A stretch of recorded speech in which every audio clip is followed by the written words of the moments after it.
Ayuku siadira, armiku siadira, hadaku siadira, armiku siadira. Ulma ke sindaganemi, gara ke figanjira, hadaku siadira, armiku siadira, hadaku siadira. Ulma ke sindaganne mihiru nambotu gaira adaku siadira. Soma harkafuni daawwattoota YouTube isaak zeenu jalatti argamtan hundi keessan akkam jirtan fayyaa keessanii nagaa keessanii alaamanni sa'aa namni naguma egaa warri biyya alaa jirtan warri biyya keessa jirtanuu Oromoon hundi nagaa ta'an isiniin jedha. Warri maatii kiyyan taane subscribe gochuudhaan maatii kiyya ta'a. Egaa akkuma beekamu sagantaa takka wayii jalqabeetiin ture dubbii keenya irratti sagantaa kana bifa kanaan jalqabuun barbaanneen ture ijoollee keenya warra miidiyaa irratti sochiiwwan adda addaa qabaniif dandeettiiwwan adda addaa qabanii akkasumas immoo beekamtii qabanu waan tokko seenaa jaalalaa isaanii seenaa isaanii waan tokko kaasnee daawwattoota bashannansiisuuf yaadeen ture. Wanti sun immoo xiqqoosii namoota walitti nama buusaa ture. By the way, akka kooti namoonni hundinuu yoo hojjetate homaa rakkoon hin jiru. Tariiti haala itti jiramu ta'uu danda'a gara caalu hundi keenya biyya ormaa teenyeeti kan nuti fayyadamnu biyya keessa teenye jenne sagantaawwan adda addaa qopheessuu ni dandeenya. Garuu immoo sagantaa kana qopheessuudhaaf haalli nu keessa jiru biyyi nu keessa jiru tariitiin hojjechuu dhiisuu danda'a. Kanaaf jenneetu namoota walitti sissiqannuu fi namoota hawaasa irratti beekaman gaaffii deebii bifa wal fakkaataa miidiyaa biraa irratti hojjetamaa jiru. Gara caalu namoonni YouTube hojjetan jechuudha. Kun dhiibbaa qaba jedhee hin yaadu.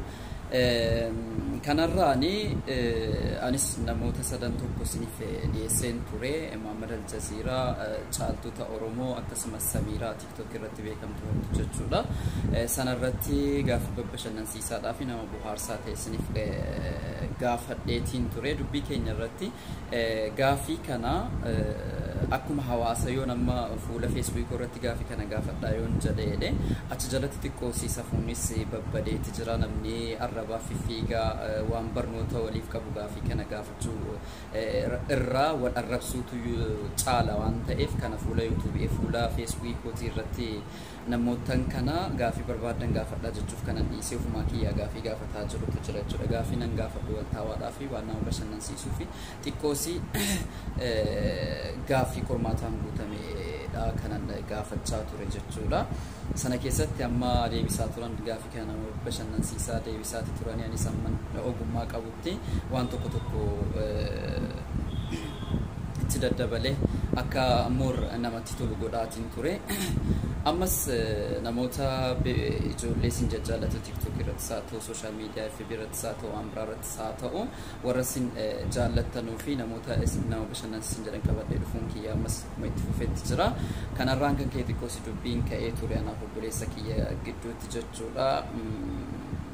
Egaa namni kuni garaagarummaa qaba, garaagarummaa yaada qabaachuu danda'a yookaan wanni kuni beekeetii ta'uu danda'a yookaan osoo hin beekin ta'uu danda'a. Namni tokko miiraan guutamuu ni danda'a jechuudha. Waan isa fakkaatutti dubbata waan ta'eef xiqqoosii karaarraa maqee ture. Amma ijoolleen Harargees galatoomaa, ijoolleen Jimmaas galatoomaa, mucaan sun akka inni tasgabbaa'u gootanii deebii kennuu hin barbaanne jechuudha. Kanaaf suma fuulduraatti iyyuu osoo of eeggannoo qabaate sababni isaas nuti wal ijaarree bareeda malee wal cabsine yoo wal cabsine miti kan yoo wal qeeqne miti. Amma fakkeenyaaf bashoota yoo fudhattanii jettanii jechuudha biyya ta'anii biyya biraa ta'anii YouTube hiriyoottan isaaniitiif sanyiiwwan isaaniitiif bananii kennanii akka jirratti hojjetan godhaa jiru jechuudha. Kanaaf jennaani kanaafan sagantaa sana akkuma itti fufetti jira jechuudha. Amma sagantaa bashannansiisaatu jira. Namoonni isin jaallatanus gaaffii kana gaggaafadhee viidiyoo isaallee edit godhaa jirutu jira. Guddaa galatooma. Kanarra darbee namoonni kun abbaa abaluu kun gaafatamuu qaba jettanii warri yaaddan warri nama kana jaallatanu kallattii kamiinuyyuu wal qunnamuu ni danda'a jechuudha.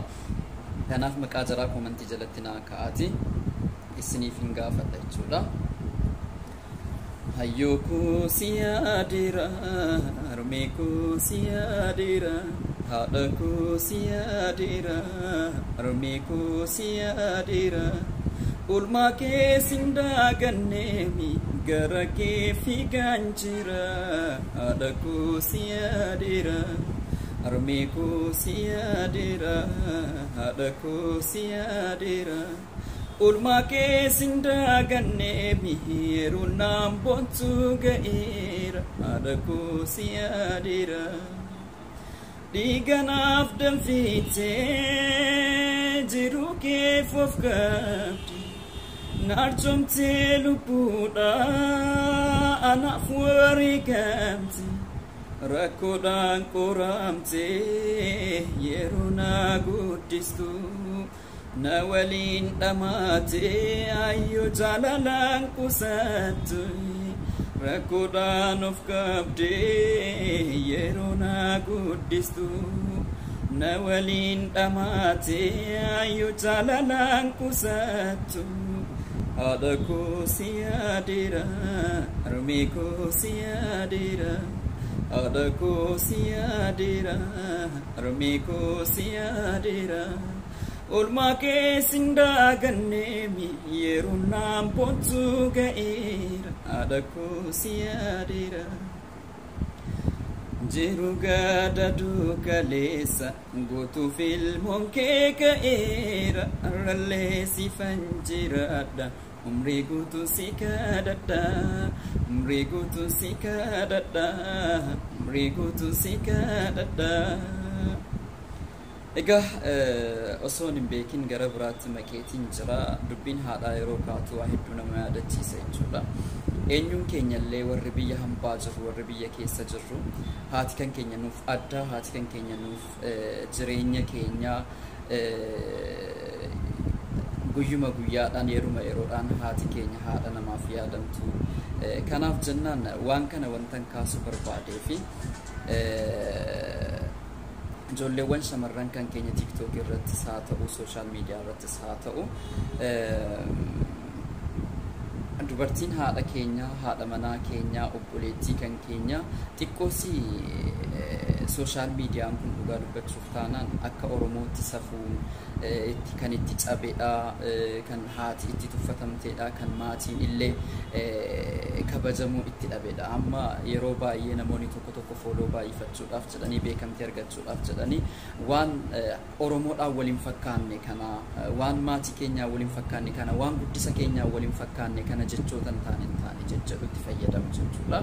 Nutis immoo waan faayidaa qabu caalaa waan akka kana waan negatiivii jala deemeeti kan nuti gara caalu hordofnu kun hanga yoomitti hamma ta'inaaf hin galu osoo ofitti deebine amma fakkeenya shamarran kan keenya biyya arabaa keessa teessanis haa ta'u biyya faranjiis haa ta'u maatii qabdu maatiin keessan kun haadhaaf abbaan keessan kun biyya yeroo ammaa kana keessa namni teekinooloojii fayyadamin hin jiru akkasin taatanu kana jecha isinitti fayyadamtanu kana yeroo isin arganii jedhanu baay'ee isinitti qaanfatu osoon isin dhalchuu dhiisee jiraadha jechuu danda'u warra shamarranii qofas miti wanni kun dhiiras ni laallata hundi isaatuyyuu social media kana gaafa fayyadamnu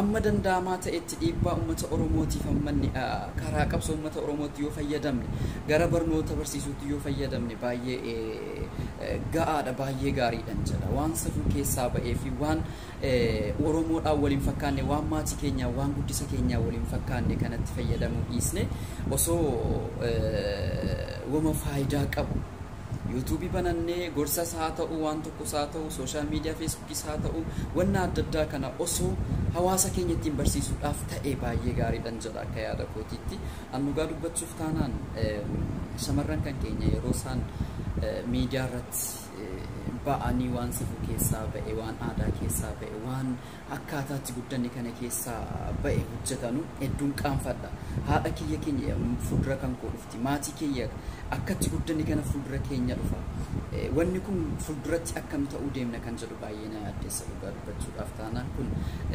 baay'ee sirrachuu danda'udha qaba sirba Kadir Ahmad kana baay'een jaalladha amma danda'amaa ta'etti nuti warri hambaa jirru karaa bakka mijataa qabaanna taanaan of hojjetannee of jijjiirree maatii keenyas jijjiirree baay'ee gaariidha.